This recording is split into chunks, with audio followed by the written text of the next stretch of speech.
नमस्कार। आज हम ब्रियाना वीस्ट की एक काफी चर्चित किताब है द माउंटेन इज यू, उसके कुछ अहम विचारों पर थोड़ी गहराई से बात करेंगे। हाँ।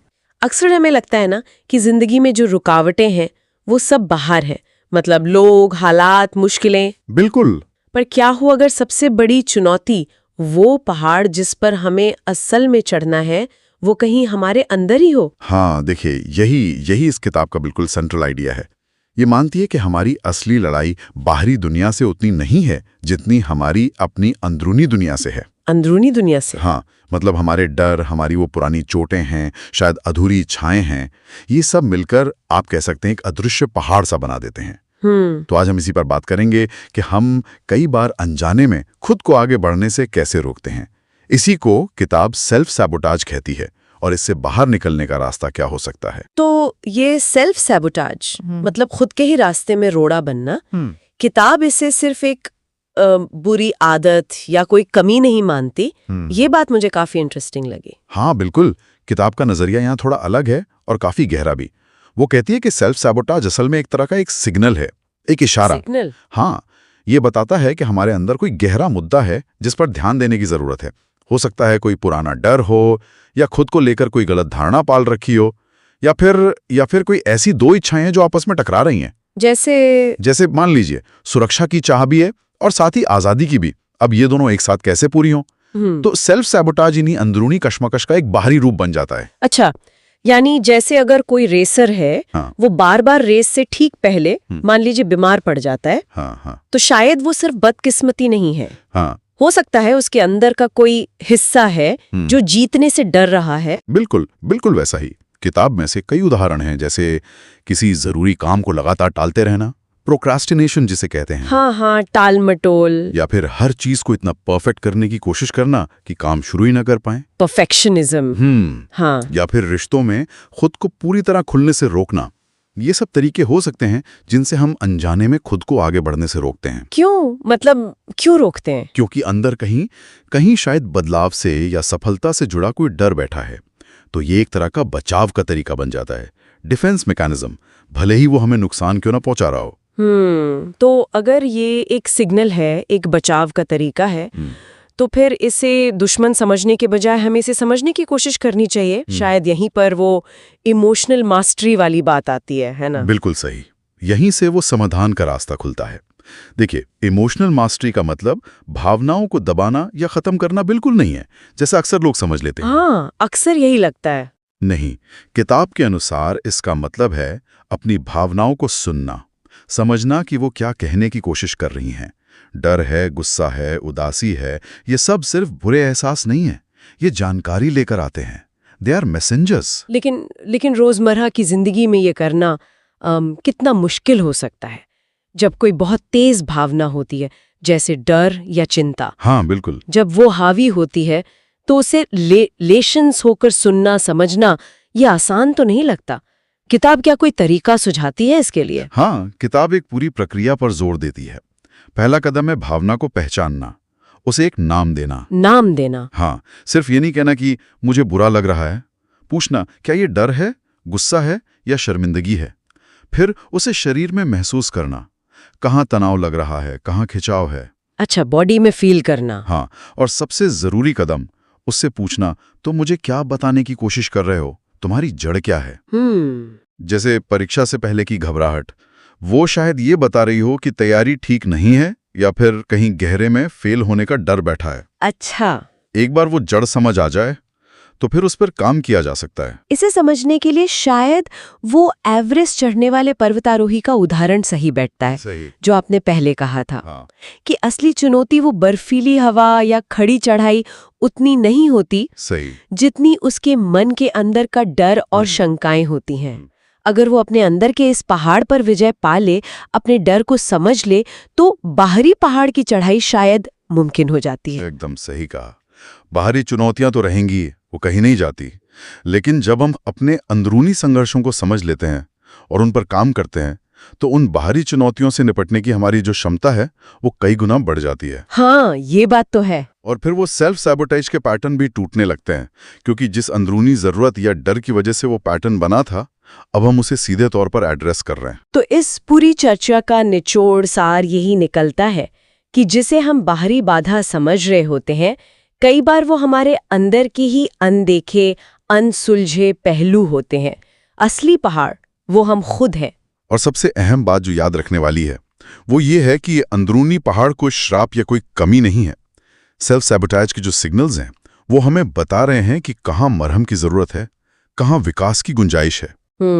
उन्हें सुनना, समझना और फिर हिम्मत करके अपने अंदर के उस पहाड़ की चढ़ाई शुरू करना, यही रास्ता है उस शिखर तक पहुंचने का जहां हम असल में पहुंचना चाहते हैं। चलिए आज की बातचीत को यहीं रोकते हैं, लेकिन एक सवाल छोड़ जाते हैं। हाँ जरूर। श्रोताओं के लिए सोचने का एक बिंदु। इस वक्त जीवन में ऐसा कौन सा एहसास या भावना है जो शायद एक जरूरी सिग्नल दे रही हो अपने अंदर के उस पहाड़ को बेहतर समझने के लिए? उस पर गौर जरूर कीजिएगा। नमस्कार। आज हम एक बहुत ही दिलचस्प स्रोत, चिकित्सा और आंतरिक परिवर्तन से कुछ जरूरी विचारों पर बात कर रहे हैं। हाँ, ये स्रोत खासतौर पर इस बात पर ध्यान देता है कि हम अपनी जो व्यक्तिगत बाधाएं हैं, रुकावटें हैं, उन्हें कैसे पार करें और खुद को कैसे बदलें। इसमें एक पहाड़ पर चढ़ने वाली मिसाल वो बार बार आती है। बिल्कुल। तो आज हमारी कोशिश यही रहेगी कि हम समझें कि ये जो पुराने भावनात्मक पैटर्न हैं, उन्हें ठीक करना और मुश्किलों से लड़ने की क्षमता, मतलब रेजिलियंस, उसे बनाना, ये सब कैसे किसी को अपना बेहतर संस्करण बनने में मदद करता है, जैसा स्रोत में बताया गया है। सही कहा। और स्रोत एक बड़ी बात कहता है कि ये जो सेल्फ सैबोटेज होता है ना, मतलब जब हम खुद ही अपने रास्ते में रोड़ा बनते हैं, उसका सबसे बड़ा इलाज है अपने अतीत के जो भावनात्मक घाव हैं उनको भरना, हीलिंग। अच्छा, तो चलिए इसी नुक्ते से शुरू करते हैं। स्रोत कहता है कि जब तक ये पुराने घाव अनदेखे रहते हैं या अनसुलझे, वो बार बार नई नई सिचुएशन में भी हमें दर्द देते रहते हैं। बिल्कुल। और यहाँ हीलिंग का मतलब, जैसा आपने कहा, सिर्फ भूल जाना नहीं है। लेखक इस पे बहुत जोर देता है। तो फिर क्या है हीलिंग का मतलब? मतलब है उस अनुभव को स्वीकार करना, उसकी सच्चाई को देखना बिना उससे लड़े, और फिर उससे सीखना। स्वीकार करना और सीखना। हाँ, इसके लिए जरूरी है कि भावनाओं को दबाएं नहीं, बल्कि उन्हें महसूस करें, उन्हें समझें, प्रोसेस करें। प्रोसेस करें कैसे? कोई तरीका सुझाता है स्रोत? हाँ, एक तकनीक है अपनी भावनाओं को लिखना, उन्हें नाम देना। लिखना, नाम देना? हाँ, ताकि वो बस एक अनजान सा डर ना रहें, बल्कि कुछ ऐसा बन जाएं जिससे समझा जा सके, पहचाना जा सके। ये दिलचस्प है, भावनाओं को नाम देना। और इसी बात को समझाने के लिए वो पुल वाला रूपक है ना? बिल्कुल, बहुत अच्छा रूपक है वो। सोचिए कि पहाड़ के नीचे एक पुराना कमजोर सा पुल है। ठीक है। वो पुल है हमारे अनसुलझे भावनात्मक घाव। अब जब तक इस पुल की मरम्मत नहीं होगी, खींच सकता है। एग्जैक्टली, बार बार। तो ये जो भावनात्मक प्रोसेसिंग है, यही उस पुल की मरम्मत है, और यही आगे बढ़ने के लिए एक मजबूत नींव बनाती है। समझ गई। तो पुल की मरम्मत यानी हीलिंग, ये हो गया पहला कदम। पर पहाड़ चढ़ने के लिए सिर्फ पुल मजबूत होना काफी नहीं है। नहीं, बिल्कुल नहीं। चढ़ाई के लिए ताकत भी तो चाहिए। सही बात है। यहीं पर वो लचीलापन, मतलब रेजिलियंस आता है। मुश्किलों से टकराकर, गिरकर फिर उठ खड़े होने की क्षमता। हाँ बिल्कुल। और स्रोत इसके बारे में क्या कहता है वो बड़ा प्रैक्टिकल है। अच्छा, क्या कहता है? वो कहता है कि रेजिलियंस कोई जादू की छड़ी नहीं है, इसे बनाना पड़ता है। बनाना पड़ता है? कैसे? छोटी छोटी जीतें हासिल करके, लगातार, और अच्छी आदतें बनाकर। लेखक इस पर जोर देता है कि रोज की छोटी सफलताओं को पहचाने। जैसे कोई उदाहरण? जैसे मान लीजिए कोई मुश्किल काम है जिसे हम टाल रहे हैं, उसे पूरा कर लेना, या कोई नेगेटिव सोच मन में आई, उस पे काबू पा लेना। अच्छा, ये छोटी छोटी चीजें। हाँ, ये लगातार छोटी छोटी जीतें हैं ना, ये धीरे धीरे आत्मविश्वास बढ़ाती हैं, अंदरूनी ताकत पैदा करती हैं। तो ये ऐसा है जैसे रोज थोड़ा थोड़ा वजन उठाना, मसल्स बनाने के लिए। हाँ, कुछ वैसा ही समझ लीजिए, लगातार छोटे कदम। और इसी को समझाने के लिए वो लोहार वाला रूपक भी है शायद। हाँ, वो लोहार वाला, बताइए उसके बारे में। वो रूपक बहुत बहुत शक्तिशाली है। जैसे एक लोहार गर्म लोहे को लेता है और उसे बार बार हथौड़े से पीटता है, उससे लोहा टूटता नहीं, बल्कि वो आकार लेता है और मजबूत बनता है। सही बात है। वैसे ही जीवन की चुनौतियां और मुश्किलें, वो हमें तोड़ती नहीं है, वो हमें गढ़ती हैं, हमें आकार देती हैं। वाह, ये तो बिल्कुल अलग नजरिया है ना? तो इस नजरिए से रेजिलियंस या लचीलापन मुश्किलों से बचना नहीं है, बल्कि उनके जरिए बदलना है, उनसे सीखना है और मजबूत बनना है। हर चुनौती हमें थोड़ा और तराश देती है। ये सोचने का एक अलग ही तरीका है कि मुश्किलें हमें बना रही हैं। ठीक है, तो जब हीलिंग से पुल मजबूत हो गया और रेजिलियंस से चढ़ने की ताकत आ गई, मतलब जब व्यक्ति ने अपने अंदर के पहाड़ पर एक तरह से विजय पा ली, तो फिर क्या होता है, नतीजा क्या है? स्रोत के अनुसार यहीं से असली बदलाव शुरू होता है। व्यक्ति का वो जो सबसे अच्छा संस्करण है ना, वो उभरने लगता है। सर्वश्रेष्ठ संस्करण। हाँ, वो पुरानी सोच, वो सीमाएं जो उसने खुद पर लगा रखी थी, मैं ये नहीं कर सकता या मैं इसके लायक नहीं हूं। Limiting beliefs. हाँ, वो टूटने लगती हैं। क्यों? क्योंकि अब उसकी जो ऊर्जा है वो अतीत के घावों पर या भविष्य के डर पर खर्च नहीं हो रही। तो कहाँ लग रही है? वर्तमान में, अपने विकास पर, अपने जीवन के उद्देश्य को पूरा करने में। ये तो बहुत बहुत उम्मीद जगाने वाली बात है। मतलब ध्यान बाहरी मुश्किलों से हटकर अपनी अंदर की क्षमता पर आ जाता है। बिल्कुल सही कहा। और यहीं पर स्रोत अपना सबसे गहरा, सबसे महत्वपूर्ण निष्कर्ष सामने रखता है। वो क्या है? व्यक्ति को ये एहसास होता है कि असल में वो बाहरी पहाड़, चाहे वो करियर की चुनौती हो, रिश्ते की मुश्किल या कोई और लक्ष्य, वो कभी असली समस्या था ही नहीं। समस्या नहीं था तो क्या था? वो पहाड़ तो एक आईना था, एक शिक्षक था जो उसे खुद की ताकत और कमजोरियों को दिखाने आया था। अच्छा। हाँ, वो चुनौती ही उसके विकास का, उसके बदलने का माध्यम बन गई। वाह, ये तो पूरी सोच ही बदल देने वाली बात है।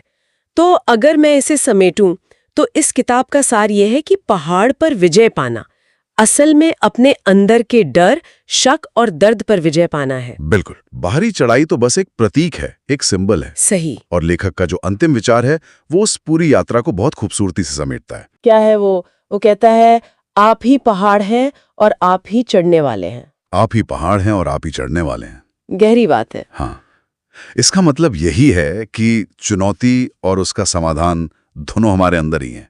हम ही अपनी सबसे बड़ी रुकावट है और हमें उस रुकावट को पार करने की ताकत भी है। बिल्कुल। ये एक बहुत शक्तिशाली विचार है साथ ले जाने के लिए। तो आज की इस गहरी बातचीत से शायद एक सवाल हम अपने साथ ले जा सकते हैं। जरूर। अगर स्रोत ये कहता है कि व्यक्ति ही पहाड़ है और वही चढ़ने वाला भी है, तो ये सोचने वाली बात है कि कोई अपनी चढ़ाई का रास्ता, मतलब अपनी चुनौतियों का सामना करने का तरीका वो कैसा बनाना चाहेगा। अपनी कहानी का हीरो बनना चाहेगा या विक्टिम, इसे आगे सोचने के लिए